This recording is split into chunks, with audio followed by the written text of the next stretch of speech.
What's going on, everybody? Dean here with RC Driver. Hope you're all having a great day. Today we're at RC Madness, where I just tested this very unique Losi Micro-B. Doesn't look like a Micro-B, does it? No, that's because it has the Hackfab Omni conversion kit on it, along with this muscle car inspired body and one other cool trick part we're going to show you about. So we'll take off the body, show you what's under the hood, hit the track, and then tell you what we think. Okay, up first, let's talk about the body. It has an obvious resemblance to a modern-day muscle car and was painted by Bradley Farmer of Bradley Fine Line Design. Tyler from RC Madness made us up some slick headlight and taillight decals and a front grille and awesome wheel decals. Speaking of the tires and wheels, we have a set of Hackfab foam tires on all four corners.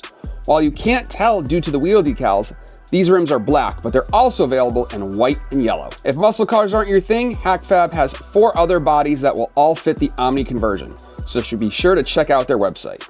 Now let's get to the heart of this car, the Omni chassis conversion.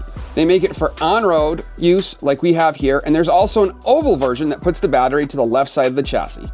Everything you need is included in the kit, from the carbon fiber chassis plate, aluminum brackets for the standoffs to hold the battery in, along with some O-rings to make changing the battery super easy, durable carbon fiber front bumper, carbon fiber rear body mount, carbon chassis spacer as well. There's a cool aluminum kick wedge that places the front suspension components at a similar caster angle to the stock setup, and the aluminum D-block to keep the back end nice and durable. There's a 3D printed bulkhead spacer, 3D printed lower ESC case, body posts, and all the necessary hardware you're going to need to make this conversion kit go together super easy.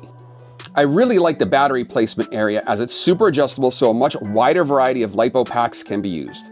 Assembly is straightforward, but I would suggest using some high quality tools, as the small hardware both on the car and included in the conversion kit can be a bit difficult to work with. We're going to take this to the back track here at RC Madness, where there are a few jumps set up, believe it or not, and see how it handles.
So it's club racing night here at RC Madness, where there is a few Losi Micro-Bs that race. I threw this out on the track with those Micro-Bs as I'm running the stock motor, the same as the other cars are running. So speed was very comparable to those other cars. Really loved how it cornered. Took me a little bit to get used to with the foam tires. Super stable. Didn't like the jumps, but I kind of expected that with this type of setup. So, you know, if we got, say, 6 or 8 of these on the track, this would be a super, super fun class. It handles well, it's smooth, it's durable. As you can see, we do have some scuffs on the body. And other than those scuffs, it's no worse for wear. So if you're an oval guy, pick up the Omni oval conversion, or if you're an on-road guy, go with this conversion. You are sure to have a lot of fun. I want to thank you for watching this video. Tell us what you think. Drop us a comment below. Do you like these conversion kits? Are you going to get one for yourself? Do you like the muscle car inspired body? Thanks so much. Have a great day.